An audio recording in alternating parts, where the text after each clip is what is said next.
Et si certaines décisions prises par les parents pouvaient changer toute la trajectoire de vie d'un enfant? Un lieu, un environnement, une priorité claire.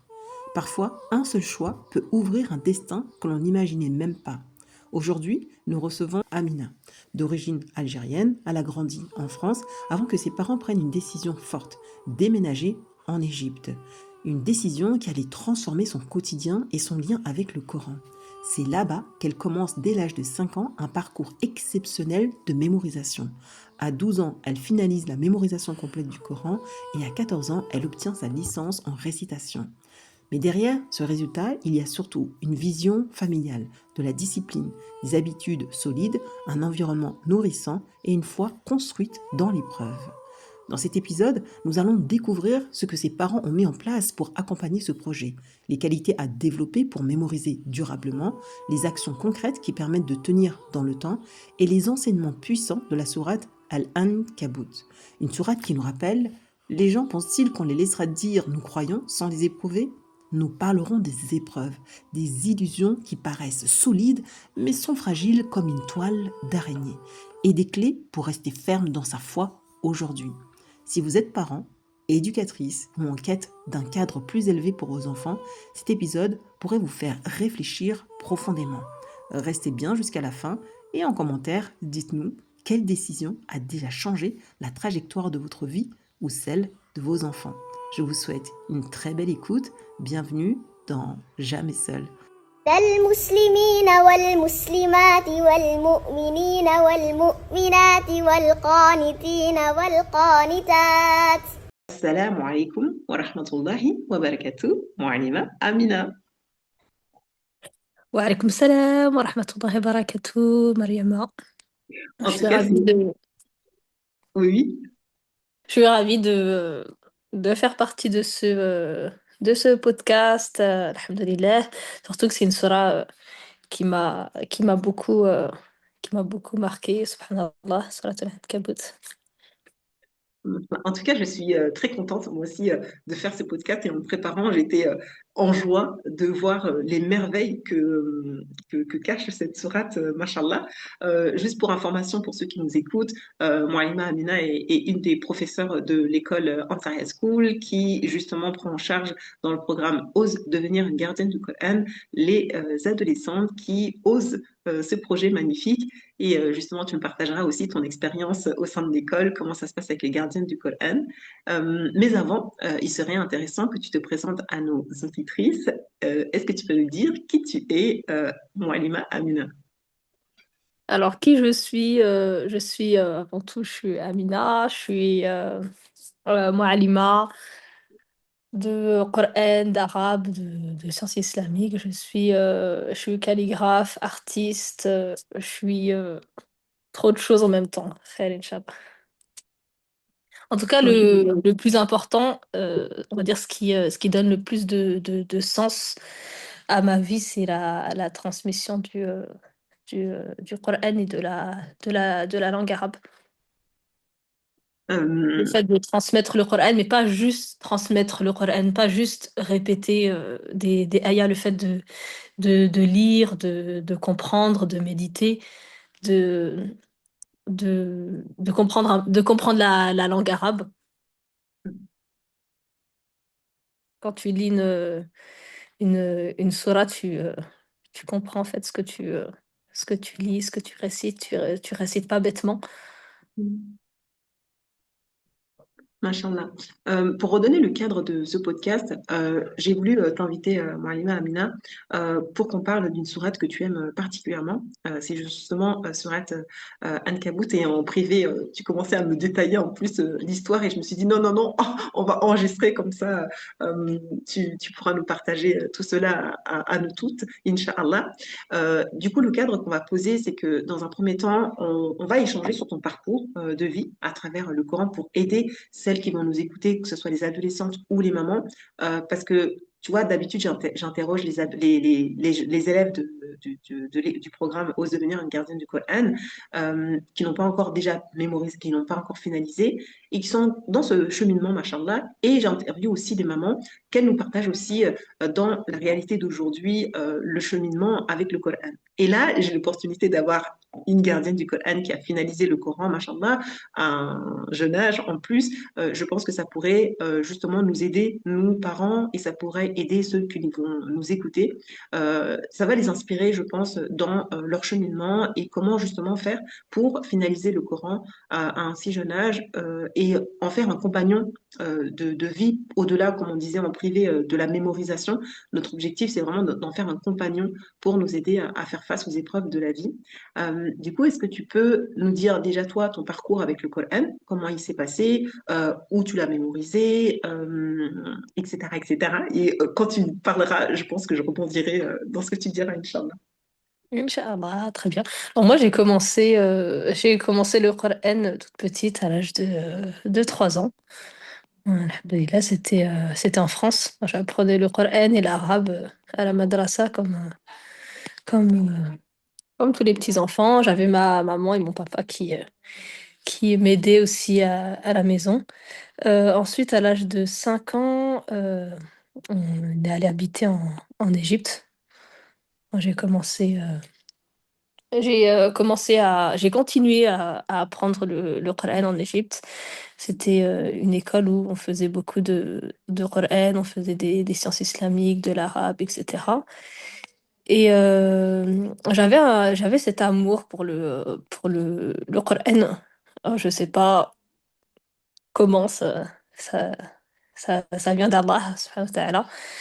Et j'avais une capacité de mémoriser, de mémorisation, que ce soit pour le Coran ou pour les autres matières. J'avais une facilité, alhamdoulilah. Et à chaque fois, je dépassais le programme de l'école, en fait. J'avais envie d'apprendre plus. J'avais envie de mémoriser plus. Jusqu'à ce que je termine le Coran, alhamdoulilah. Entre-temps, je participais à des concours de Coran. Des fois, c'était des concours avec l'école, des fois, c'était avec la ville, etc. Et on va dire, c'était par niveau. À chaque fois, par exemple, tu avais des concours de 5 joueuses, de 10 joueuses, de 30 joueuses, etc. Et, euh, et voilà, alhamdoulilah, je pense que ça aussi, ça m'a aidé on va dire, ça m'a motivé à, à terminer le Coran. Je l'ai terminé à l'âge de 12 ans, alhamdoulilah.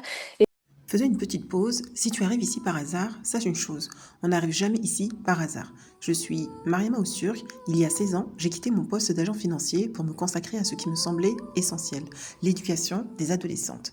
Tout est parti d'un constat simple, mais bouleversant. Dans les mosquées, il y avait des espaces pour les enfants, des cours pour les adultes, mais entre les deux, un vide. À l'âge de 12 ans, à un moment précis où commencent les grandes questions, les bouleversements intérieurs, la puberté, la construction de l'identité, beaucoup d'adolescentes décrochaient.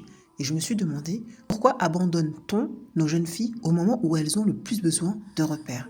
C'est de cette question qu'est né ce projet. D'abord un espace d'accompagnement, puis des programmes concrets et aujourd'hui ce podcast, un lieu pour transmettre autrement. Ici, nous ne parlons pas seulement de Coran, nous parlons de identité, gestion émotionnelle, confiance, parentalité consciente, réussite intérieure, spiritualité vivante. Parce que je crois profondément ceci, nos filles n'ont pas seulement besoin d'informations, elles ont besoin de formation intérieure. Elles ont besoin d'apprendre à se connaître, à se respecter, à se relever, à penser juste, à aimer Allah, à faire des choix élevés. La mission de ce podcast est simple, créer un média qui nous ressemble, un média qui n'abîme pas nos filles, un média qui les élève, un média qui renforce leur identité au lieu de la dissoudre, à travers des témoignages, des parcours de mamans, de jeunes filles, de professionnels. Nous allons montrer qu'un autre chemin est possible, un chemin de force, de conscience, de foi, de paix intérieure. Alors, bienvenue encore une fois dans Jamais Seul. Et si ce projet te parle, soutiens-le, abonne-toi, laisse un like, écris un commentaire, car chaque soutien permet à ce type de contenu d'exister davantage et d'atteindre une jeune fille, une maman ou une famille qui en a besoin aujourd'hui. Et si tu as besoin d'en savoir plus sur nos programmes, Je t'invite à rejoindre notre page Instagram Mariama Oustur. Dans ma bio, tu y trouveras toutes les informations. Je te laisse avec le témoignage de Amina. Je te souhaite une belle écoute. Et subhanallah, au moment où je l'ai terminé, j'avais pas vraiment de professeur particulier. En fait, on faisait une page avec l'école, à peu près une page par jour. Après, au collège, ça a commencé à diminuer. On avait à peu près la moitié d'une page par jour. Et c'était vraiment au collège, vu qu'on avait plus de matière, etc. On avait vraiment à peu près, on avait une heure par jour seulement. Et on était plusieurs dans la classe, du coup, on faisait que réciter. On récitait la demi-page et voilà, c'était terminé. Et moi, de mon côté, j'essayais de, de faire la révision, de mémoriser plus pour terminer le Coran. Je comptais les pages à chaque fois pour voir quand est-ce que j'allais le clôturer, jusqu'à ce que je l'ai clôturé, alhamdulillah.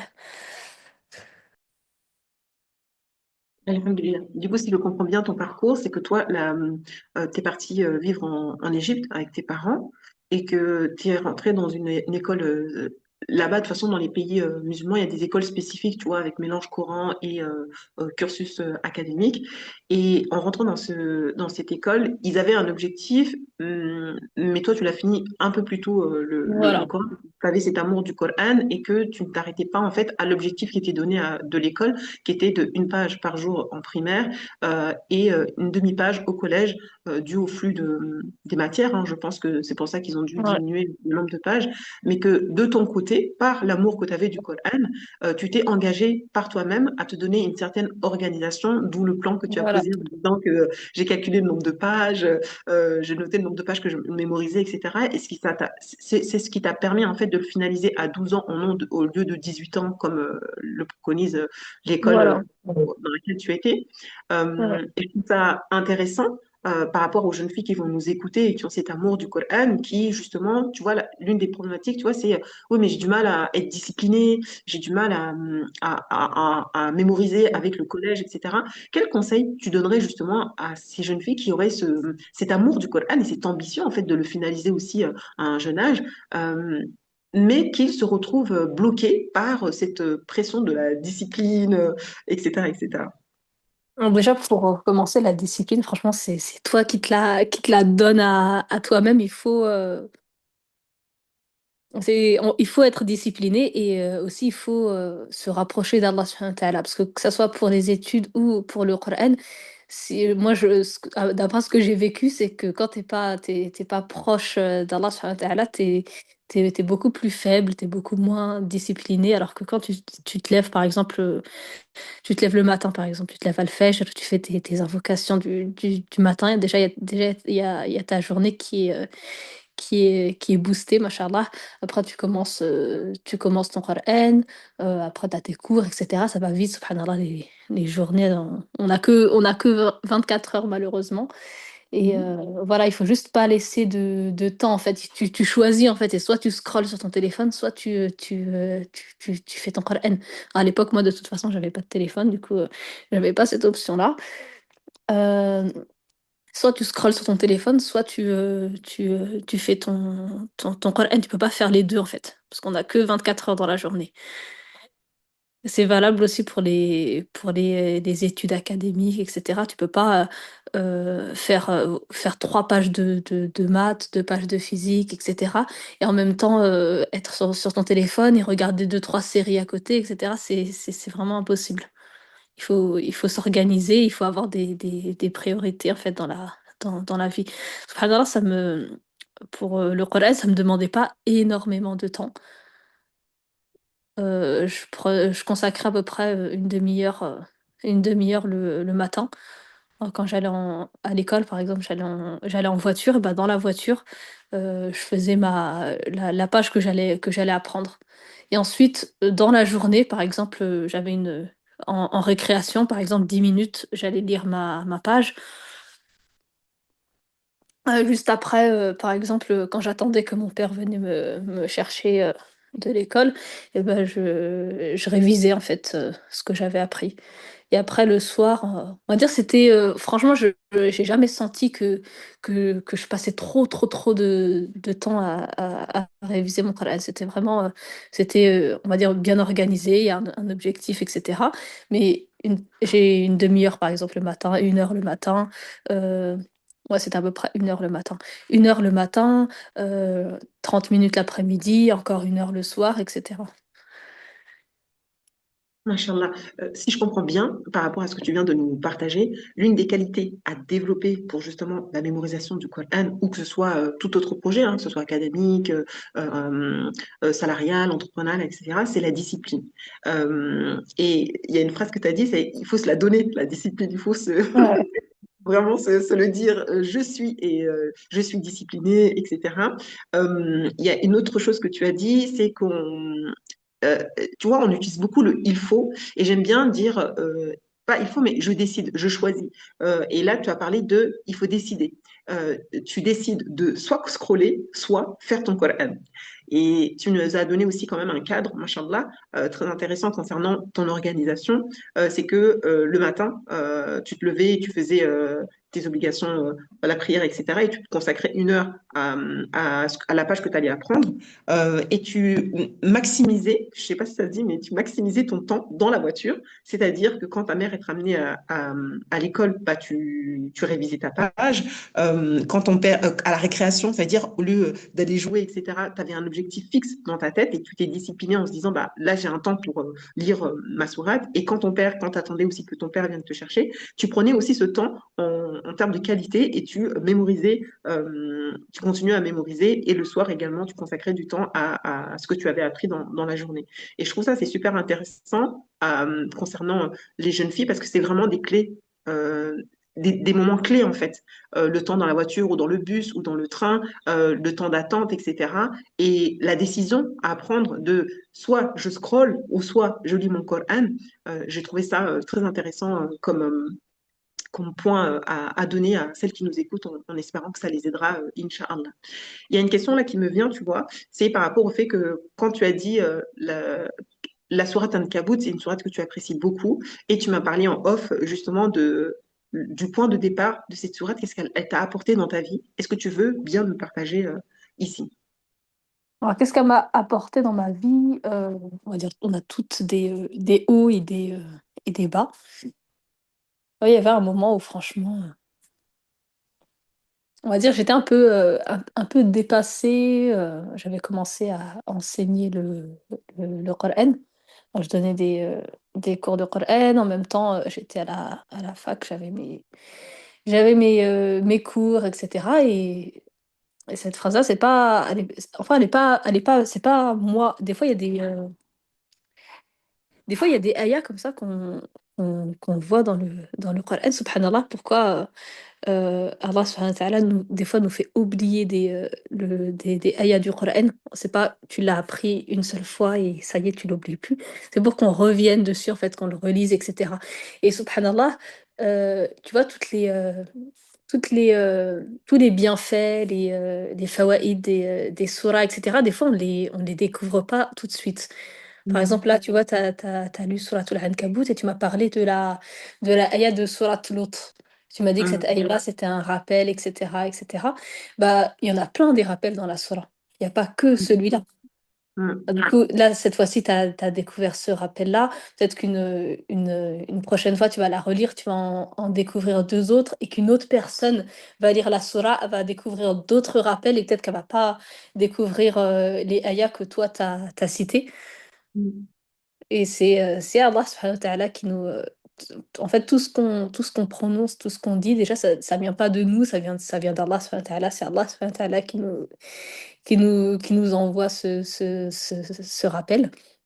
Et cette ayah-là, c'est mon père qui me l'a rappelé. Pourtant, il a pas mémorisé tout le Coran. Et il m'a mm, dit أحسب الناس أن يتركوا أن يقولوا آمنا وهم لا يفتنون.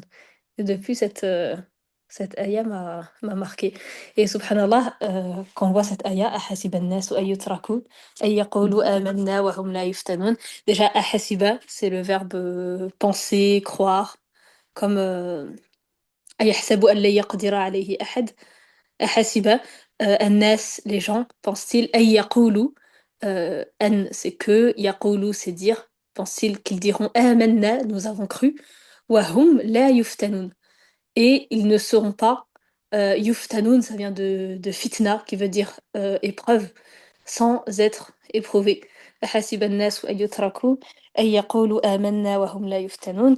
L'aya qui est juste après, ولقد فتنا الذين من قبلهم. Et certes, nous avons éprouvé ceux qui étaient avant eux. فليعلمن الله Allah subhanahu wa ta'ala connaît. فليعلمن الله الذين صدقوا صدقوا ça vient de صدق véridique Allah subhanahu wa ta'ala connaît ceux qui disent la vérité ceux qui sont véridiques et al-kadhibin et les menteurs et quand on voit à la fin de la surah on voit que la Mhm. ayah qui est à la fin de la surah elle est en rapport avec la deuxième ayah والذين جاهدوا فينا لنهدينهم سبلنا et quant à ceux qui luttent pour notre cause لنهدينهم سبلنا nous les guiderons certes vers sur notre sentier sur notre chemin لنهدينهم سبلنا سبلنا pardon c'est au pluriel nous les guiderons sur nos sentiers سبلنا وإن الله لمع المحسنين et Allah est en vérité avec les bienfaisants. Échanger dessus. Est-ce que juste tu peux nous parler de cette période de 12 à 18 ans pour justement aider des jeunes filles qui ont envie de mémoriser le Coran et qui le finalisent, tu vois? Qu'est-ce qui se passe? Parce que moi, de ce que je vois, et là je te parle vraiment de mon expérience en tant que maman, euh, c'est bien la mémorisation, mais je vois que le véritable travail commence après la mémorisation, tu vois? Ouais, c'est vrai. Alors de 12 à 18 ans, qu'est-ce qui est passé? Alors à 12 ans, j'ai terminé le Coran, alhamdoulilah. À l'âge on va dire de 13 ans, comme je t'avais dit, j'avais pas de professeur particulier. J'en ai eu à l'âge de 7 ans, ça n'a pas duré longtemps, franchement, c'est une professeure qui venait à la maison, ça a duré peut-être, je pense, 2 semaines, etc. Et à la fin, je faisais à l'école, j'allais aussi dans un centre de, dans un centre de Qur'an, pas très loin de chez moi. Mais en vrai, on va dire vraiment, vu que c'était pas tous les jours, franchement, la mémorisation de tous les jours, etc., ça se fait à la maison. Tu peux pas vraiment mémoriser, etc. Juste en suivant, en récitant, on va dire une fois par semaine, par exemple. Il faut toujours qu'il y ait un travail à faire à la maison. Par exemple, si tu récites par exemple, tu vas réciter, je sais pas moi, 7 pages à la professeure. Ensuite, tu vas les apprendre pendant la semaine et les réciter la semaine d'après. Mais faire une page et revenir la semaine d'après, là, c'est pas ça qui va Consolider, vraiment faire. consolider la mémorisation. Voilà. Et voilà, ensuite, cet institut-là a fermé. Et moi, de toute façon, je continuais de mémoriser seule. À l'âge de 13 ans, je recherchais une professeure pour passer mon ijaza, pour Mhm. vraiment essayer de corriger toutes les petites fautes, etc. Et j'ai cherché, j'ai pas trouvé, subhanallah. Genre, autour de moi, je cherche une professeure de Coran qui donne l'ijaza, qui a l'ijaza, etc. J'en trouve pas. Mhm. Pourtant, on était dans un pays où il y a beaucoup de professeurs. J'en ai pas trouvé. Et à la fin, c'est une amie de ma maman qui est maintenant en Turquie, machallah, euh, qui m'a recommandé cette professeure. Mhm. Subhanallah, elle habitait à 5 minutes à pied de chez moi. Du coup, j'ai été facilitée, machallah. Et quand je suis allée chez elle, subhanallah, j'ai découvert qu'en fait, cette professeure-là, ses filles, elles étaient dans mon école. Ah, machallah. Et voilà, j'ai commencé à réciter le Coran avec elle. Elle m'a bien corrigé toutes mes erreurs, etc. Et ensuite, j'ai obtenu l'ijaza à l'âge de 14 ans. Alhamdoulilah. Alhamdulillah. Alhamdoulilah, j'ai continué mon programme scolaire avec des hauts, et des bas, alhamdoulilah. Et comme je te disais, quand tu es proche d'Allah, subhanahu wa ta'ala, tu es proche de ton Coran, tes invocations, etc., tu as plus de facilité pour tes études que quand tu fais pas ton Coran. Alors, des fois, je vois des mamans qui me disent, par exemple, qui hésitent en fait à mettre leurs filles pour les inscrire à des cours de Coran ou pas. Elles me disent en fait, oh non, je sais pas, je pense pas qu'elle aura le temps, elle a trop de devoirs cette année, ou bien elle a des examens à passer, etc. Je pense que ça va faire trop. Et alors que le Coran, en fait, à chaque fois qu'il s'introduit dans quelque chose, il y met la Ouais. baraka, Ouais. la bénédiction. Ouais. Même tu peux, moi, subhanallah, quand j'ai passé mon brevet, par exemple, j'avais beaucoup de cours. Quand j'avais des cours de soutien, par exemple, de maths, de physique, de biologie, etc. Et plus j'avais, euh, j'avais ma professeure avec qui je devais réciter, en fait, toutes les pages du Coran sans faute, etc. Et je devais aller lui réciter chez elle.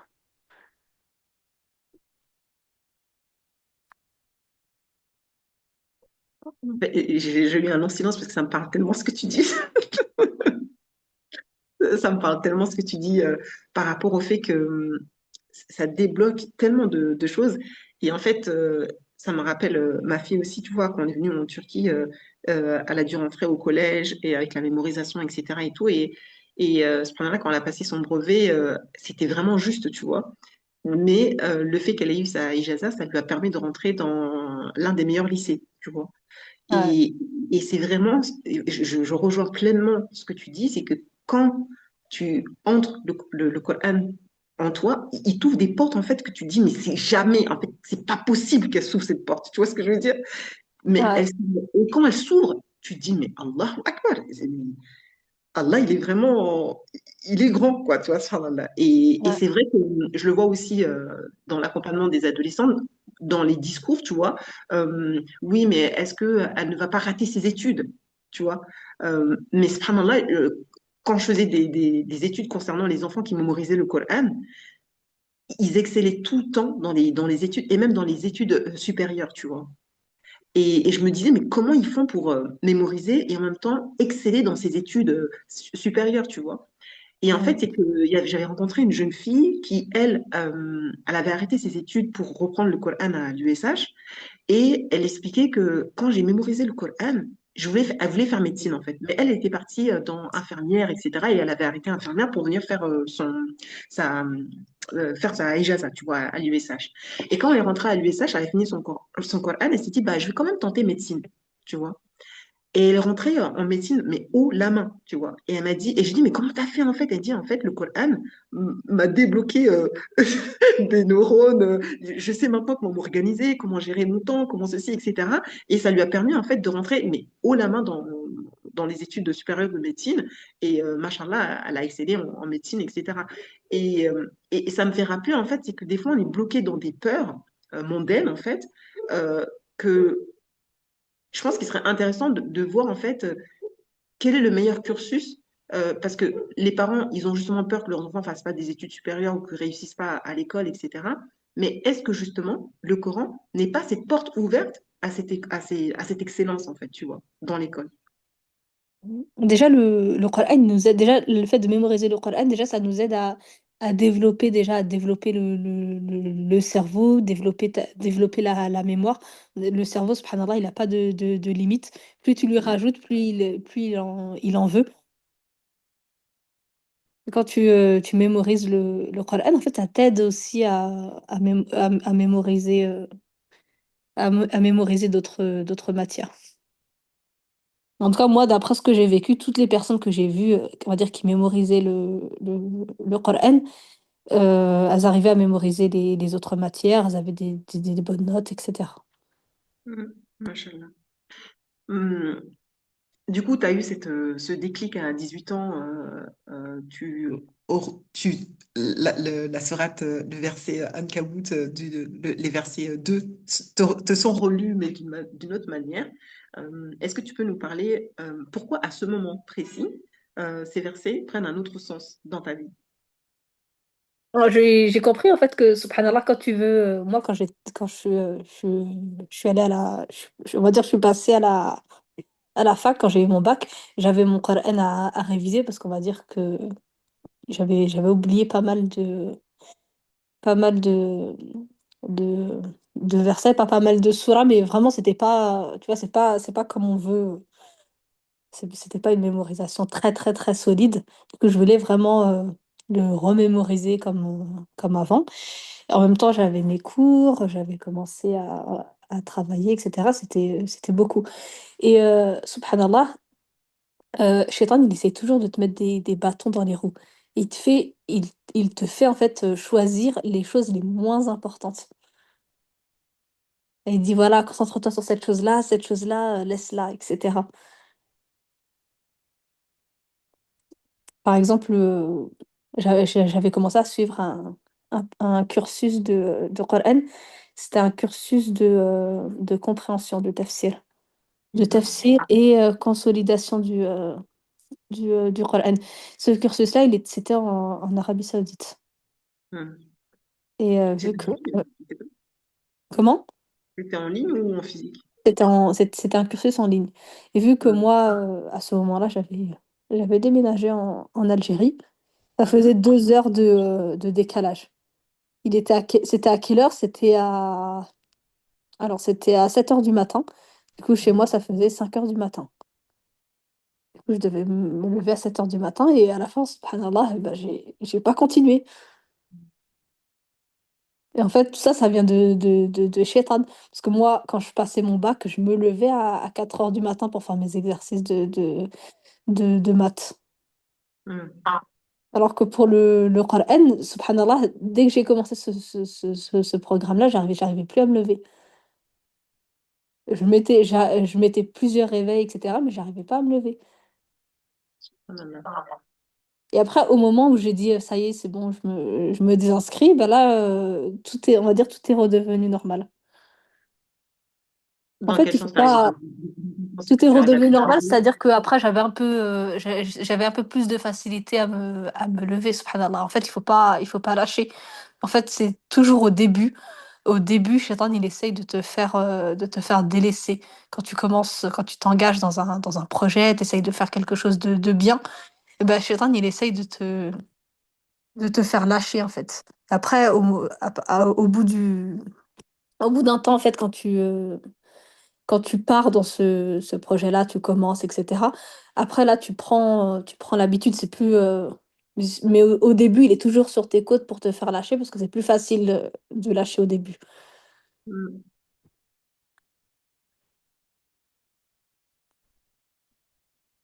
Du coup, par rapport à ce verset que tu as relu et que tu as médité, pourquoi Allah éprouve-t-il les croyants et comment, justement, les adolescentes ou les mamans qui peuvent nous écouter euh, peuvent-elles donner du sens à ces difficultés à la lumière de cette sourate? Qu'est-ce que Mm. toi, par rapport à les épreuves que tu vivais, tu pourrais nous donner l'impact que ce verset a venu te toucher, en fait? Mm. En fait, l'impact, c'est que on va dire, chaque chose de bien que tu vas vouloir faire pour la communauté, c'est pas juste le fait de donner des cours de Coran ou de prendre des cours de Coran pour toi-même, etc. Même le fait d'avoir un projet, je pense que toi, Mariama, tu as dû avoir des complications, etc. quand tu as commencé ton projet. Mhm. Alors des fois, ça peut être le fait que par exemple, t'as laissé t'as laissé ton travail pour te mettre à ton compte, par exemple, faire quelque chose qui est bien pour la communauté, pour la Oumma, etc. Et euh, tout d'un coup, tu reçois une offre qui est, on va dire, qui est 1000 fois mieux que la première offre que tu avais. Et puis après, là, t'as Shaitan qui te dit, vas-y, allez, Mariama, accepte, accepte, accepte, accepte, c'est bien. Je sais pas si tu... Ça me parle parce que tu sais, aujourd'hui, justement, dans l'entrepreneuriat, l'une des problématiques que je constate sur le terrain, c'est que euh, on n'est jamais en confiance dans son projet. On cherche toujours plus, tu vois, euh, plus de, plus de cours, là, c'est pas assez, il faut un autre programme, etc. Et Et c'est pour ça qu'en fait, j'ai voulu travailler sur cette sourate en termes de l'identité, tu vois, pour justement ne plus se laisser embarquer dans il faut que je fasse, il faut que ça, ce sera meilleur, etc. Parce que quand on se lance dans un projet, comme tu as dit, ben, on va tout le temps avoir ces insufflations de non, mais ce serait mieux que tu fasses ça. Non, mais je pense qu'en fait, les parents, je te donne un exemple, moi, vu que j'accompagne les adolescentes, bah, j'ai la gestion des parents, mais j'ai la gestion aussi des adolescentes. J'ai la gestion aussi des enseignants. Et du coup, tu peux te dire, mais non, mais là, ça va être trop difficile. Non, mais je pense qu'en fait, les adolescentes, ils vont pas réussir le projet, ou les parents, ils sont pas assez engagés, etc. Et tu as toutes ces paroles qui viennent. Et je comprends pourquoi Allah il nous dit quand tu as des waswas, dit A'udhu billahi minash shaitanir rajim, parce que c'est ce qui va te freiner dans ton action, en fait. Et tu as dit tout à l'heure que quand tu mémorises le Coran, tu as une compréhension, ça transforme ton cerveau, en fait. Et en fait, ça nous amène à la réflexion et ça nous permet de canaliser, en fait, notre cerveau limbique, le cerveau qui est plein d'émotions et qui va justement nous faire douter dans nos projets et dans lequel Shaitan va venir s'immiscer pour nous dire, mais non, mais ton projet, il est nul, ça va pas réussir, tu peux pas réussir, etc. Et le fait de renforcer son identité en se disant, bah, en fait, je le suis croyant. Et quand tu vois, Allah, il dit, pensez-vous que je vais vous laisser dire que vous êtes croyant sans vous éprouver? Bah, tu dis, en fait, je suis qui, en fait? Si je suis croyante, bah, Allah, il va m'éprouver. Et face à cette épreuve, Allah, en fait, il va m'examiner de comment je vais faire face à cette épreuve. Et c'est là que je trouve super intéressant d'échanger dessus. Et je te rejoins pleinement dans le sens que surtout dans les projets au niveau du Coran, c'est encore éprouvé, mais mille fois. Mais tu vois, il y a, dans l'explication de ce verset, il nous donne aussi les degrés des épreuves, tu vois, que les plus éprouvés sont les prophètes, que ceux qui suivent, c'est les compagnons, des véridiques, tu vois, et ceux qui suivent, bah, c'est en fonction de leur foi, etc. Ouais. Euh, Il y a aussi une ayah qui est La yukallifullahu nafsan illa wus'aha. Allah subhanahu wa ta'ala ne nous surcharge jamais au-dessus de nos capacités. Donc Allah subhanahu wa effectivement. ta'ala nous donne quelque chose, c'est qu'on est capable de supporter. Et c'est super puissant que tu dises ça, là, maintenant, parce que tu vois, hier, on était en cours avec les mamans, et les mamans se sentent dépassées, tu vois. Et c'est pour ça aussi que je fais ces podcasts, c'est pour déculpabiliser, et je veux pas que ce soit un podcast parfait, etc. C'est vraiment de prendre conscience que on peut pas tout porter, en fait. Les épreuves qu'on a, les enfants qu'on a, euh, c'est qu'Allah, il sait qu'on est capable de surmonter ça, en fait. Et que il ne faut pas qu'on doute de la capacité de nous donner une chose dans laquelle on pourra surmonter. Subhanallah. Hum, Très, très intéressant ce verset, machallah. Et Si on aussi continue, quand Allah subhanahu wa ta'ala veut du bien à quelqu'un, il l'éprouve. oui, effectivement. Effectivement, c'est ce que explique aussi cette ayah. C'est ce qui. Mais justement, est-ce que tu pourrais développer? Parce que tu vois, euh, certaines mamans aussi, ou certaines personnes, bon, après moi j'ai plus de contact avec les mamans et les adolescents, tu vois, en entendant ce passage-là, tu vois, de ceux qui sont les plus aimés, ce sont ceux qui sont les plus éprouvés. Des fois, j'ai l'impression, et ça, j'ai bien dit impression, hein, d'accord, et celles qui nous écoutent et qui se disent, mais non, Marima, c'est faux et tout, n'hésitez pas à nous dire en commentaire, etc. Mais j'ai cette impression que, au niveau de l'épreuve, bah, j'ai cette épreuve, je vais patienter. C'est-à-dire que pour être une bonne croyante, bah, je vais patienter dans l'épreuve, mais il y a des actions au niveau de l'épreuve. Mm. Qu'est-ce que je peux mettre en place pour justement me dire que, ah d'accord, Allah me donne cette épreuve, ok, je vais faire partie des endurants, je vais endurer dans cette épreuve, mais en même temps, quelles sont les actions que je fais pour en sortir de cette épreuve? Je ne sais pas si tu me comprends. Ouais. Déjà, subhanallah, en tant que musulman, toute notre vie, déjà, c'est une épreuve. Déjà, le fait qu'on soit sur Terre, déjà, c'est une épreuve pour voir qui entrera au paradis, qui entrera en enfer. On a la ayah dans Suratul Fajr. فَأَمَّا الْإِنسَانُ إِذَا مَا ابْتَلَاهُ رَبُّهُ فَأَكْرَمَهُ وَنَعَّمَهُ فَيَقُولُ رَبِّي أَكْرَمَنِ. Quant à l'homme, إِذَا مَا ابْتَلَاهُ رَبُّهُ, lorsque son Seigneur ibtila, ça veut dire l'éprouve en lui donnant beaucoup de bienfaits, etc. Il dit Rabbi akraman, oh mon Seigneur m'a honoré. Alors que lorsque son Seigneur l'éprouve, وَأَمَّا إِذَا مَا ابْتَلَاهُ فَقَدَرَ عَلَيْهِ رِزْقَهُ, c'est-à-dire qu'il lui diminue sa subsistance, par exemple, فَيَقُولُ رَبِّي أَهَانَنِ, il dit: «Mon Seigneur m'a humilié». Alors que, subhanallah, les deux, c'est une épreuve. Le fait d'être riche, c'est une épreuve, et le fait d'être pauvre, c'est une épreuve. Les deux, subhanallah, c'est des épreuves. Et il y a des épreuves il y a beaucoup d'épreuves qui nous renforcent. Par exemple, Mm. le fait, d'être malade, par exemple. Ça nous rappelle, la valeur du temps, qu'il y a beaucoup de choses qu'on aurait pu faire, qu'on n'a pas pu faire. Quoi encore? Ah, le fait de perdre des choses, la perte de matériel, par exemple, ça nous apprend à nous détacher. Hem, Quoi encore? Le fait qu'Allah subhanahu wa ta'ala nous donne des bienfaits. Par exemple, quelqu'un qui était pauvre et après il est devenu riche. Bah, ça subhanallah, ça lui apprend qu'Allah subhanahu wa ta'ala, tu peux avoir rien du tout et du jour au lendemain, Allah subhanahu wa ta'ala, il peut tout te donner et après tout te reprendre, et cetera. Il faut vraiment t'y préparer.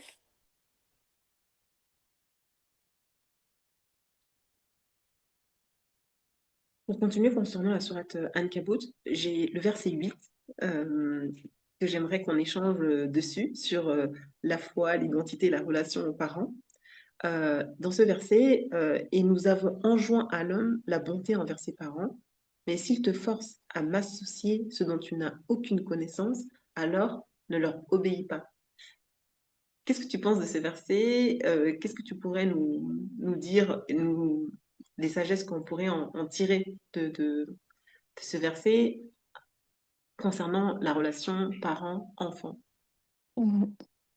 ووصينا الإنسان بوالديه حسنا, et nous avons enjoint à l'homme de bien traiter, d'être bienfaisant avec walidayhi. Walidayhi, c'est au duel, c'est ses parents, père et mère. Déjà, ça, subhanallah, c'est une clé, on va dire, pour la réussite. Déjà, le fait d'être bon avec, avec ses parents. On n'a jamais vu, des personnes qui ont réussi, et cetera, et qui étaient toujours en embrouille avec leurs parents, à part si, les parents étaient, les parents, leur demandaient de faire des choses pas bien, ou si leurs parents étaient mauvais, par exemple. آمم، وصّينا الإنسان بوالديه حسنا وإن جاهداك لتشرك بي, et si, tes parents te forcent à faire quelque chose, de pas bien, comme le shirk, فلا تطعهما, ne les obéis pas. Alors on doit le numéro un, subhanallah, ça doit être Allah subhanahu wa ta'ala, on doit obéir à Allah en premier, et après aux parents. Il y a Allah, ensuite il y a le prophète sallallahu alayhi wa sallam, et ensuite les parents. Alors si tes parents te demandent de faire quelque chose qui est pas licite, qui n'est pas autorisé, et cetera, bah, tu pas à les écouter. L'obéissance aux parents a des limites, bien sûr. Mm. C'est juste une réflexion là qui me vient. Euh, Tu vois, aujourd'hui, on voit beaucoup de nos jeunes filles qui sortent de l'islam, ou qui vraiment sont, euh, ont un regard, ont une perception de l'islam, mais tu vois, Mmh. froide, obligation, imposition, etc. Euh, Comment les parents peuvent-ils eux-mêmes comprendre que la foi ne s'impose pas, mais se transmet avec sagesse, douceur et exemplarité, à travers ce verset qui vient justement euh, nous rappeler en fait la règle qu'on doit avoir envers nos parents. Mmh. Déjà dans sourate Al-Ankabut, on a l'histoire de Ibrahim alayhi salam. Mm. Alors Ibrahim alayhi salam, par contre, là, c'était l'inverse. C'est Ibrahim alayhi salam qui croyait en Allah, et son père qui ne croyait pas. Et Ibrahim alayhi salam, il a fait preuve de sagesse, il a été respectueux envers son père. il ne peut pas l'obliger, bien sûr. Et on a un cas dans le Coran où c'est l'inverse, comme l'histoire de Nuh alayhi salam, Mhm. qui n'a pas suivi son père. Et dans aucun cas, on a vu que son père l'a obligé ou son père l'a frappé, son père l'a tiré pour qu'il vienne rejoindre les, euh, les musulmans, par exemple. Mhm.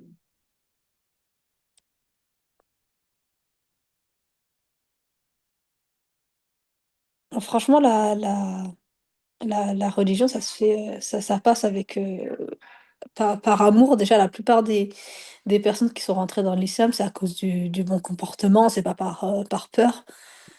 Et pour les enfants, c'est pareil. Par exemple, on peut pas forcer les enfants à suivre les traditions, par exemple. Que ça soit des fois, c'est en rapport avec, avec l'islam, des fois non. On peut pas les forcer. On peut pas les forcer à faire quelque chose, par exemple, alors que nous-mêmes, on ne le fait pas. Mhm. Par exemple, tu forces ton enfant à faire son Coran alors que toi, tu fais jamais ton Coran. Mhm. Tu veux absolument que ton enfant change, etc., alors que toi, tu changes pas. Ça, Ah, c'est la vérité. tu l'obliges à faire quelque chose, mais tu lui expliques pas pourquoi. Juste fais ça et c'est tout. Fais ce que je dis, en fait. Mhm. Je pense que les parents sont souvent aussi sous pression, tu vois. Mm. D'où la question identitaire, parce que ils sont bloqués par leur propre peur et qu'ils ont peur que leur enfant sorte de la religion. Cependant, en fait, la peur, des fois, nous pousse à faire des comportements contraires et qui, justement, peuvent Mm. refroidir l'enfant. Et il est important de vraiment poser le cadre et de revoir, justement, ces ayats qui nous expliquent que on doit Mm. toujours maintenir cette bienveillance, tu vois, Mm. entre Ouais. parents. Voilà. Quand tu parles du fait qu'ils ont peur que on va dire leurs enfants sortent de la religion, il y a aussi la bonne compagnon et la bonne compagnon, le bon comportement et les bonnes fréquentations aussi. Mhm. Bah justement, Si, j'aimerais qu'on si tu parle laisses, de par ça. exemple, tu laisses ton enfant dans un endroit où il y a certaines choses qui sont pas en accord avec notre religion, après tu assumeras les conséquences, ton enfant assumera les conséquences et la communauté assumera les conséquences. Mhm. Ouais. Et subhanallah, ouais, c'est vraiment c'est la question en fait de où est est-ce que nous prenons nos responsabilités? Et tu vois, dans la sourate Al-Ankabut, il y a le verset 41 qui justement est tiré le nom de la sourate, où justement Allah compare ceux qui prennent des alliés en dehors de lui à la toile de l'araignée. Euh, Est-ce que tu peux nous dire qu'est-ce que ça signifie cette image? Pourquoi Allah nous donne cette image de l'araignée, de la toile d'araignée, aujourd'hui dans nos attachements modernes, réseaux sociaux, relations, dépendance émotionnelle? Et tu vois là, dans ta réponse, tu disais il faut aussi la bonne compagnie, tu vois. Il est important de Mhm. choisir la bonne compagnie parce que toute personne qui va fréquenter nos enfants, que ce soit au niveau visuel, c'est-à-dire la télé, que ce soit au niveau auditif, les gens qu'ils écoutent, que ce soit de la fréquentation physique à l'école, les professeurs, etc., ils ont un impact sur l'enfant. Euh, et dans l'image qu'Allah nous donne justement dans cette sourate et dont le verset est tiré de le nom de cette sourate, est-ce que tu peux nous dire en fait que signifie cette image de l'araignée, de la toile d'araignée? Mm. Déjà, quand on voit la toile d'araignée, déjà, subhanallah, on dit subhanallah, en tant que, on va dire, en tant que qu'artiste, une toile d'araignée, déjà, quand on voit une toile d'araignée, on dit subhanallah, déjà, on contemple Mhm. la beauté d'Allah, subhanahu wa ta'ala.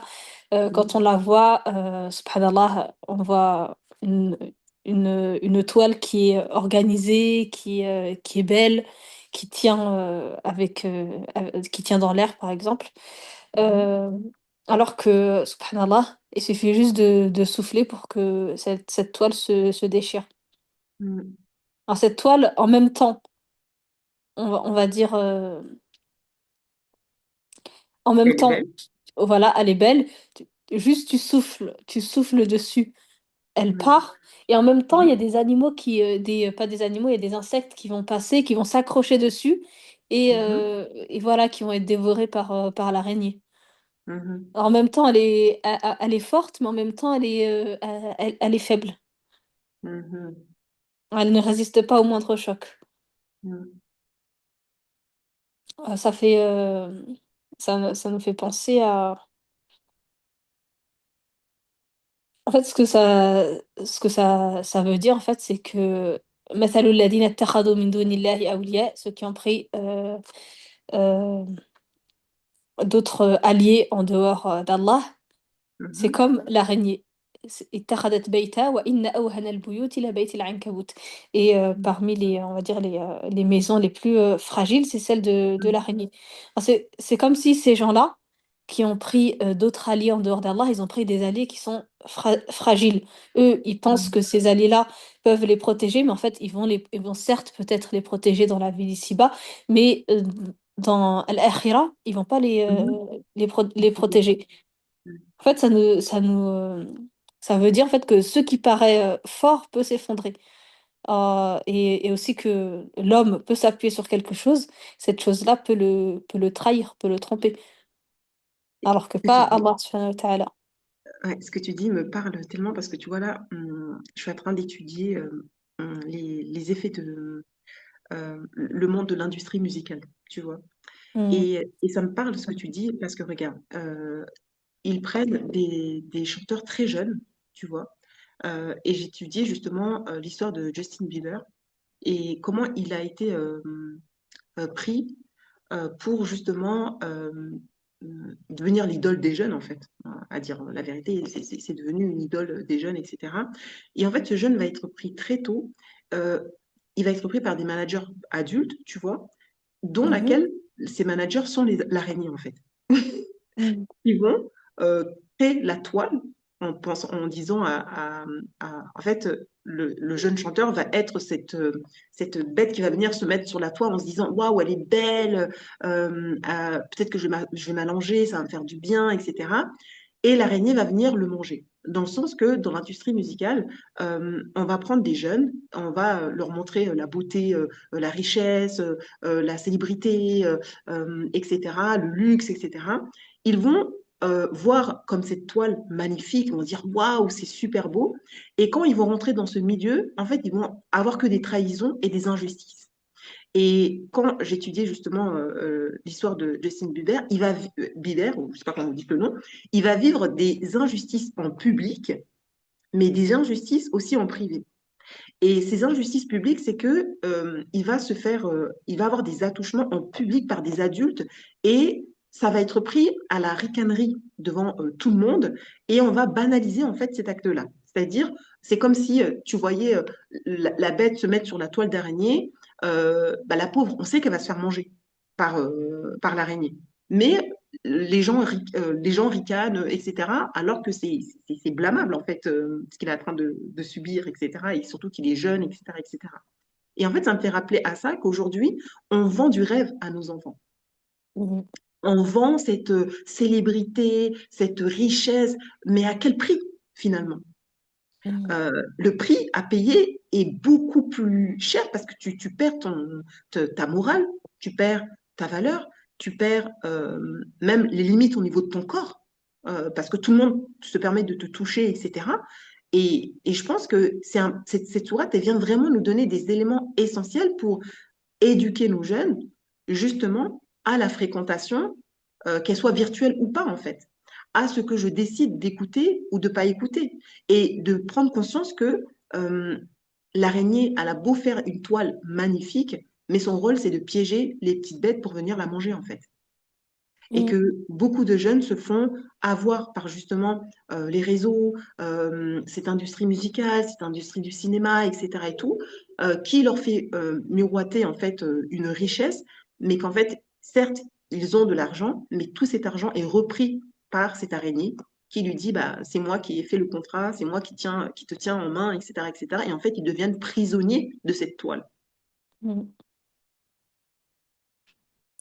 Il y a l'aya aussi, l'aya 17 de Surat Al-Ankabut qui dit ce que vous adorez en dehors d'Allah, euh, ce que vous adorez en dehors d'Allah ne vous donne aucune subsistance. La yamlikuna lakum rizqa. Ne possède aucun moyen de subsistance pour vous, bien Mhm. sûr. فابتغوا عند الله الرزق. Alors recherchez votre subsistance auprès d'Allah. Et on a la ayah 25 aussi. Alors la ayah 25 qui dit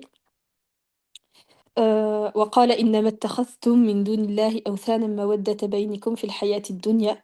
En ce que vous avez pris en dehors d'Allah, في الحياة الدنيا, dans la vie d'ici-bas. ثم يوم القيامة, puis يوم القيامة, le jour du jugement, يكفر بعضكم ببعض. Les uns rejetteront les autres. ويلعن بعضكم بعضا, et les uns maudiront les autres. ومأواكم النار وما لكم من ناصرين. Et ils seront tous en enfer, et l'enfer sera votre refuge, et vous n'aurez aucun protecteur. Subhanallah, je vais reprendre les versets que tu as dit vers les versets 17. Euh, à ce moment-là aussi, on parle de l'immigration, tu vois, des Mécois vers Médine. Et justement, certains avaient peur, tu vois, et Allah, en fait, il sort le verset pour dire, rassurez-vous, en fait, c'est moi qui subviens à votre subsistance. Et je trouve que il y a il y a un beau parallèle par rapport à notre vie d'aujourd'hui dans nos prises de décision, tu vois, dans le sens que on a peur d'aller dans un pays parce qu'on se dit, est-ce que j'aurai mon risque? Mais Allah, il est dans tous les Mhm. pays. Ton risque, il est partout, en fait. Et je trouve que cette ayah elle vient vraiment nous réconforter concernant le fait, lorsque tu es privé, en fait, d'exprimer, de pratiquer ta religion et que tu décides d'aller dans un pays où tu peux pratiquer ta religion, etc. Bah, n'aie pas peur, en fait. Il vient nous soulager en disant, bah, n'aie pas peur, en fait, de ta subsistance. Euh, c'est moi qui la détiens, en fait. Et je trouve ces ayahs très puissantes. Euh, lorsque je lisais le tafsir tout à l'heure et tout, machallah, très très intéressant.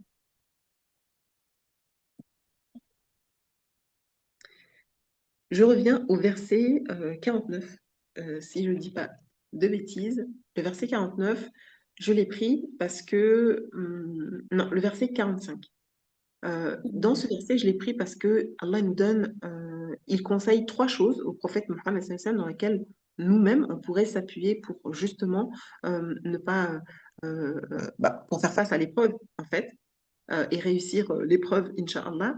Dans ce verset, il dit, récite ce qui t'est révélé du livre et accomplis la prière. Certes, la prière préserve de la turpitude et du blâmable. Et le rappel d'Allah est certes ce qu'il y a de plus grand, et Allah sait ce que vous faites. Est-ce que dans l'explication de ce verset, tu pourrais nous dire pourquoi Allah choisit de nous donner ces trois conseils euh, euh, pour justement stabiliser notre intérieur et rester en confiance dans nos actions et dans le monde épreuve. Mhm. Alors déjà, أتل ما أوحي إليك من الكتاب, récite ce qui t'est révélé du livre. وأقم الصلاة, c'est le deuxième pilier de l'islam. أقم الصلاة, accomplis la prière, le fait de bien la faire. إن الصلاة تنهى عن الفحشاء والمنكر. Certes, la prière préserve de la turpitude et du blâmable. Euh, la prière, subhanallah, déjà, rien que de faire les 5 prières à l'heure, déjà, c'est une discipline, déjà. Il faut être discipliné. Et la prière, subhanallah, ça nous apprend la discipline. L'heure, c'est l'heure. Le fait de se purifier, de faire ses ablutions, etc. Et subhanallah, quand tu fais la prière, euh, les, comment dire, les djinns ne vont pas s'approcher de toi comme ils vont s'approcher de quelqu'un qui prie pas. Alors quelqu'un qui ne prie pas, il peut avoir, je sais pas combien de djinns autour de lui qui l'incitent à faire des choses pas bien. Contrairement à quelqu'un qui ne fait pas la prière. Par exemple, je connais une personne on va dire, raconté une histoire réelle. Mhm. Cette personne-là est passée dans un endroit où c'était un peu sale. Mhm. je sais pas si tu vois, genre, des égouts, et cetera, et tout d'un coup, il a ressenti quelque chose, Mm. et dès qu'il est rentré chez lui, il était vraiment mal, il était malade, fièvre, vomissements, et cetera, et vraiment il avait pas envie d'aller prier, il avait même pas la force de se lever. Ensuite, il s'est quand même levé, il s'est dit: «Allez, je vais aller me lever, je vais faire 2 rak'at, je vais faire ma prière». Comme c'était quelqu'un qui prie, Allah barik, il est parti, il a fait ses ablutions, il a fait sa prière, et juste après avoir fait la prière, il a commencé à vomir. En fait, c'était un djinn qui était entré, dans son corps, qui est direct ressorti, en fait, parce qu'ils aiment pas Ok. les gens qui prient, ils aiment pas les gens qui invoquent Allah, et cetera. Alors que si ça serait quelqu'un qui priait pas, par exemple, il se serait senti bien, il serait resté, il aurait ramené d'autres personnes, et cetera. Il aurait incité cette personne à faire plein de choses pas bien. Mm. Inna salata tanha anil fahsha'i wal munkar, la prière, la prière,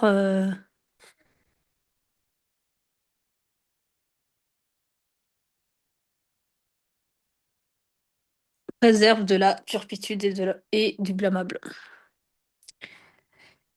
Wa akbar. Wa akbar, et le rappel d'Allah subhanahu wa ta'ala est certes, ce qu'il y a de plus grand. Wallahu ya'lamu ma taf'alun. Voilà, on va dire, ce que je vais mettre, le résumé, subhanallah, de la de la aya, c'est que la salat, déjà, c'est une discipline. Allah subhanahu wa ta'ala, il nous a prescrit la prière aussi. C'est bon pour notre corps. Déjà, Allah subhanahu wa ta'ala, jamais il nous dit de faire quelque chose qui n'est pas bonne pour notre corps. Un jour, subhanallah, je regardais, j'avais vu un article, c'était un médecin cardiologue qui donnait la meilleure position pour, pour le fonctionnement du cœur, et cetera. À ton avis, c'était quoi cette position? C'est pas justement de se lever le matin, tôt le matin et tout. Non, non, c'était le soujoud. Mm. Le soujoud, subhanallah, qui est dans la prière des musulmans. Mm. Le fait de faire soujoud, et il disait, fais ça, on va dire, à peu près 5 minutes, pour refaire circuler le sang, et cetera, et cetera. Justement, Déjà là, j'avais entendu aussi, je ne sais pas si c'est dans la même conférence, bah, justement, ce cardiologue, il disait aussi que c'était important de se lever dans la nuit, tu vois, vers 4 heures, 5 heures du matin, ouais, parce que justement, le cœur, tu vois, il ralentit pendant le sommeil, et c'est pour ça qu'on dit que c'est la petite mort, le sommeil. Et en fait, il recommandait à ses patients et pourtant, c'était pas un musulman, hein, tu vois, et il ouais. disait, levez-vous vers 4 5 heures et faites quelques pas, tu vois. Et en fait, dans cette assemblée, il y avait un cardiologue musulman qui, subhanallah, quand ce cardiologue non musulman dit cette phrase-là, il dit, mais subhanallah, Allah, nous, il nous demande de nous lever vers 4 et des fois 5 heures en fonction de là où on est, tu vois, pour justement se lever pour faire la prière, en fait. Tu vois. Mmh. Et ce cardiologue musulman va justement recommander à tous ses patients, qu'ils soient musulmans ou pas, de se lever. À ses patients musulmans, il leur disait bah, levez-vous pour la prière. Et ses patients non musulmans, il leur disait levez-vous un petit peu la nuit et marchez un petit peu, etc. Faites un peu des pas, etc. etc. Du coup, notre religion, c'est une religion aussi de preuve. Aujourd'hui, la science prouve exactement ce que le Coran nous recommande et les bienfaits de ce que le Coran nous recommande. Et quand je fais une conférence ou quand je fais un podcast, beaucoup de parents me demandent des outils. Ça, c'est la chose qu'ils demandent à chaque fois. Mais comment faire? Comment faire? J'ai voulu reprendre ce verset parce que là, c'est pas un être humain qui donne des outils. Là, c'est vraiment Allah qui nous donne les clés pour justement renforcer notre intérieur, tu vois, face à l'épreuve, parce que justement, cette sourate, elle a été révélée à la Mecque, où justement les Mécois, ils persécutaient les croyants, et justement, le prophète était triste, etc. Et Allah, il envoie cette sourate où justement il va raconter plusieurs versets, il va rappeler plusieurs prophètes comme Nour, Ibrahim, etc., comme tu l'avais dit tout à l'heure, pour justement le consoler, lui dire, bah, ils sont passés par là, ils ont eu ça. Et voilà ce que je te recommande pour justement encore te renforcer face aux épreuves. Et là, il nous donne Mm. trois clés importantes. Récite, médite dessus sur le Coran, etc. Prie, parce que la prière va te préserver de la turpitude et du blâmable, de faire des actes blâmables. Et en même temps, rappelle-toi d'Allah par le zikr, le fait d'invoquer Subhanallah, Alhamdulillah, etc., etc. Ça va être des sources qui vont t'aider. Les invocations, excuse-moi de te couper, les invocations du matin et du soir aussi. Ouais, effectivement. Ne serait-ce que les invocations quotidiennes, quand je vais aux toilettes, Ouais. je sors, quand je vais manger, ça c'est le rappel d'Allah et c'est d'être tout le temps en présence. Et tu vois, subhanallah, justement, dans le tafsir, il expliquait que agir en pensant à Allah est meilleur qu'agir sans penser à Allah. Mm. Euh, du coup, c'est impactant. Et à chaque fois qu'on agit en pensant à Allah, subhanallah, on a des récompenses. On mange pour se renforcer pour Allah subhanahu wa ta'ala, on a une récompense. On boit pour Allah subhanahu wa ta'ala, on a une récompense. On s'occupe de nos enfants pour Allah, on a une récompense. On fait la vaisselle pour Allah, pour notre famille, etc. On a une récompense. Bah justement, pour revenir à ça, tu vois, dans le verset 7, tout à la fin, il dit, nous les rétribuerons au mieux de ce qu'ils faisaient. Et Mm. dans le Tafsir, il dit que ça équivaut à 10 à 700 fois, je répète, 10 à 700 fois la valeur de leurs bonnes actions. Mm.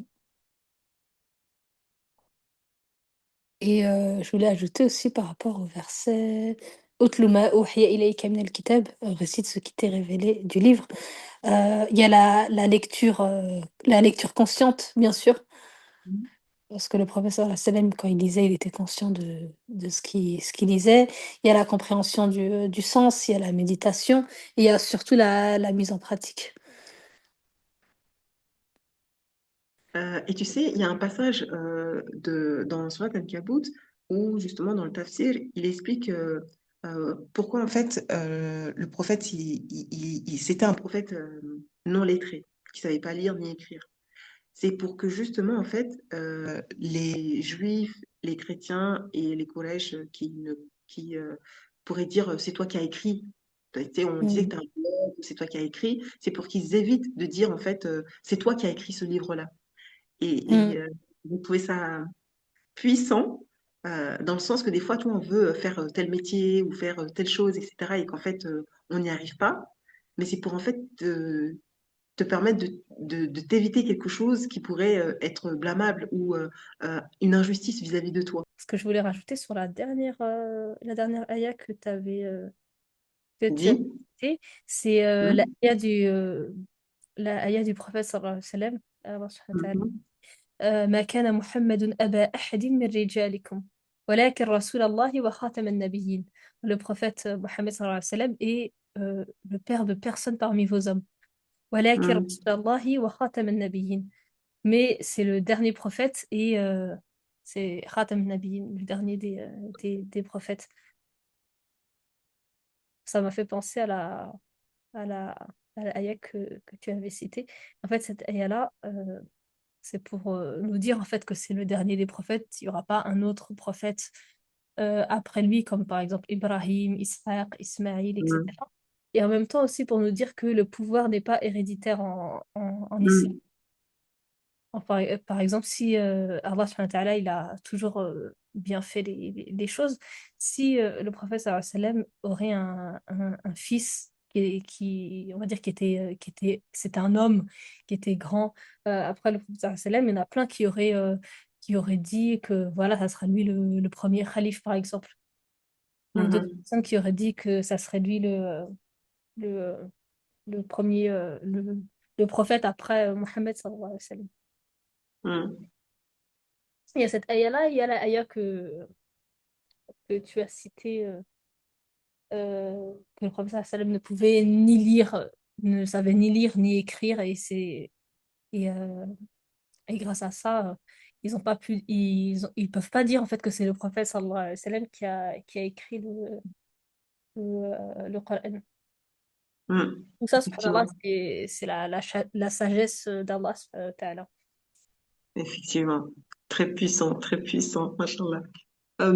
Pour conclure le podcast, Amina, déjà, je voulais te remercier d'avoir pris ce temps pour venir échanger avec nous. Euh, la dernière question que j'aurais envie de te poser, c'est après cet échange, comment tu te sens et quel est le dernier message que tu aimerais transmettre à celles qui nous écoutent et qui aimeraient entamer ce projet Coran et les sagesses qu'elles pourraient en tirer, en fait, un mini bilan de ce qu'on a pu échanger sur Assurat Ankabut. Ouais, alhamdulillah, mashallah, qu'Allah te récompense déjà pour ce que tu fais. Alors, ce que je voulais dire à la fin, c'est que nous, subhanallah, on n'est pas des exemples, on est des êtres humains, on a des hauts, on a des bas, etc.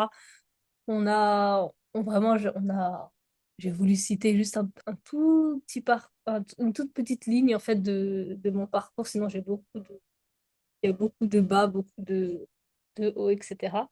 Euh, la seule, c'est juste qu'Allah subhanahu wa ta'ala nous a permis de pouvoir transmettre quelque chose à la communauté. Ce que je voulais dire, franchement, pour Surat al-Ankabut, la première ayah et la dernière ayah. C'est la première ayah et la dernière ayah, ça explique tout ce qu'il y a dans la surah. C'est vraiment le résumé de tout ce qu'il y a dans la surah. أحسب الناس أن يتركوا أن يقولوا آمنا وهم لا يفتنون. Alors, pensez-vous qu'on va vous laisser croire sans vous éprouver? أحسب الناس أن يتركوا أن يقولوا آمنا وهم لا يفتنون. Et pour surmonter les épreuves, euh, etc. Alors le conseil, c'est la dernière ayah. والذين جاهدوا فينا لنهدينهم سبلنا وإن الله لمع المحسنين. والذين جاهدوا فينا لنهدينهم سبلنا. Et ceux qui luttent pour notre cause, nous les guiderons certes sur nos sentiers. والذين جاهدوا. Quand on entend le mot jihad, jihad, c'est pas que ce qu'on entend dans les médias, jihad. Jihad, c'est aussi le fait c'est tous les combats, le fait de combattre, de se combattre, de lutter contre nous-mêmes. Et ça, c'est le plus dur des jihads, c'est ça, c'est le fait de, de combattre notre âme, en fait. الذين جاهدوا فينا لنهدينهم سبلنا. Comment lutter pour Allah subhanahu wa ta'ala en faisant la prière, en faisant le dhikr, en s'éloignant des mauvaises choses, en accomplissant la prière, etc., etc. Alhamdulillah, alhamdulillah, j'ai trouvé ça très beau ce que tu viens de dire à la fin concernant, et c'est ce que j'aime beaucoup dans le Coran, c'est qu'Allah il nous pose une question, mais en même temps il nous donne la réponse. Mm. Et ça, je trouve que c'est beau et ça montre aussi le questionnement, l'importance du questionnement à la période de la puberté, où justement le jeune va venir nous poser plusieurs questions et des fois certains parents sont déroutés, non, ne pose pas de questions, etc. Mais le jeune il est en pleine construction et poser les questions, comme le disait Omar ibn Khattab, radiallahu anhu, se poser les bonnes questions, c'est la moitié de la science. Mm. Et en voyant cette sourate, Allah il nous donne la science en disant que pensez-vous qu'on allait vous dire je suis croyant sans vous éprouver et en même temps à la fin il nous répond sur bah, comment quelle sera votre récompense et comment faire face aux épreuves, etc., etc. J'ai trouvé cet échange magnifique. J'espère qu'il aidera beaucoup de parents comme beaucoup de jeunes filles qui s'interrogent sur leur identité et comment le Coran peut nous accompagner dans nos vies à travers les épreuves. Cette sourate vient nous rappeler que, alhamdulillah, on est croyante et en tant que croyant, on sera éprouvé parce qu'on est aimé d'Allah et que c'est juste pour faire une distinction entre ceux qui croient et ceux qui croient pas. Et j'ai trouvé cette sourate très intéressante à développer. Je pense qu'un deuxième épisode serait intéressant pour aller encore en plus en profondeur, etc. Mais déjà, ce qu'on a déjà partagé, je pense que ça peut être un premier pas. Des petites actions, comme on dit, petite action par petite action, ça fait des grandes actions. Moi, Ce petit bout. moi, subhanallah, je serais pour le fait de faire vraiment d'expliquer toute la sourate. De toute la sourate, déjà, je sais pas si tu. Déjà, dans le Coran, déjà, c'est bien d'apprendre le vocabulaire. Moi, ce que je fais avec mes élèves au quotidien, dans l'explication des sourates, c'est que je leur donne. On essaie d'apprendre le vocabulaire, comme ce qu'on fait avec les filles aussi. On essaye d'apprendre Oui, le vocabulaire. Je leur donne des notions de grammaire, de conjugaison, etc. Comme ça les aide à comprendre en arabe. Moi, en fait, le programme que je propose, c'est pour vraiment comprendre le Coran en arabe. Quand tu comprends le oui. Coran en arabe, c'est pas pareil que quand tu le comprends en français. Effectivement. Bah, ce qu'on va faire, on va poser la question à nos auditrices et on va leur dire de nous dire en commentaire est-ce qu'elles seraient pour un podcast en entier et c'est ce que je te disais en amont, ce serait peut-être intéressant de faire un podcast par mois sur cette thématique de explication verset par verset d'une sourate. On va demander à celles qui nous écoutent de nous dire en commentaire si elles seraient pour cette idée-là pour justement augmenter notre savoir concernant la compréhension du Coran en arabe et pour justement donner des bases à celles qui nous écouteront sur l'importance de comprendre le Coran, Inch'Allah. Suite aux réponses, on s'engagera à prendre du temps pour faire ça. Si c'est une demande faite par vous parce que je pense que c'est super intéressant de partager ce contenu à grande échelle euh, pour que justement on ait un point de regard, un autre regard sur le Coran et méditer dessus ensemble, Inch'Allah. Inch'Allah. Merci d'avoir été présent jusqu'à la fin de cet épisode. Merci pour votre écoute, votre attention et ce temps que vous avez choisi d'accorder à ceux qui élèvent. Je remercie sincèrement Moualima Amina pour ce moment de transmission, de profondeur et de générosité. À travers son parcours, nous avons découvert bien plus qu'une histoire de mémorisation du Coran. Nous avons découvert ce que peuvent produire des choix courageux, un environnement nourrissant, la discipline dans le temps et une foi qui tient malgré les épreuves. Et à travers la sourate Al-Ankabut, Allah nous rappelle une vérité essentielle. Les gens pensent-ils qu'on les laissera dire « nous croyons » sans les éprouver? Alors j'aimerais vous laisser avec cette question. Si aujourd'hui vous traversez une épreuve, et si cette épreuve n'était pas un rejet, mais une invitation à grandir, à vous rapprocher d'Allah et à révéler votre force intérieure. Parfois, ce que nous vivons nous pèse, mais c'est aussi ce qui nous construit. Et Allah nous rappelle également que ceux qui luttent sincèrement sur son chemin seront guidés. Alors, ne baissez pas les bras, continuez d'avancer, continuez de croire, continuez de semer. Et si cet épisode vous a touché, dites-le nous en commentaire. Quelle phrase, quel passage ou quel enseignement vous a le plus marqué aujourd'hui? Vos commentaires soutiennent ce podcast, encouragent nos invités et permettent à d'autres familles de découvrir ces contenus. N'hésitez pas à partager cet épisode à une maman, à une jeune fille ou à une éducatrice qui en aurait besoin. Et on se retrouve très bientôt pour un prochain épisode avec une nouvelle invitée, une nouvelle trajectoire inspirante où nous parlerons d'un sujet essentiel. Pourquoi université et Coran peuvent avancer ensemble. À très bientôt dans Jamais Seul, parce que sur ce chemin, nous ne sommes jamais seuls. C'était Mariama Ousturk au micro. Assalamu alaikum wa rahmatullahi wa barakatuh. المسلمين والمسلمات والمؤمنين والمؤمنات والقانتين والقانتات والصادقين والصادقات والصابرين والصابرات والخاشعين والخاشعات والمتصدقين والمتصدقات والصائمين والصائمات والحافظين فروجهم والحافظات والذاكرين الله كثيرا والذاكرين الله كثيرا والذاكرات أعد الله لهم مغفرة وأجرا عظيما.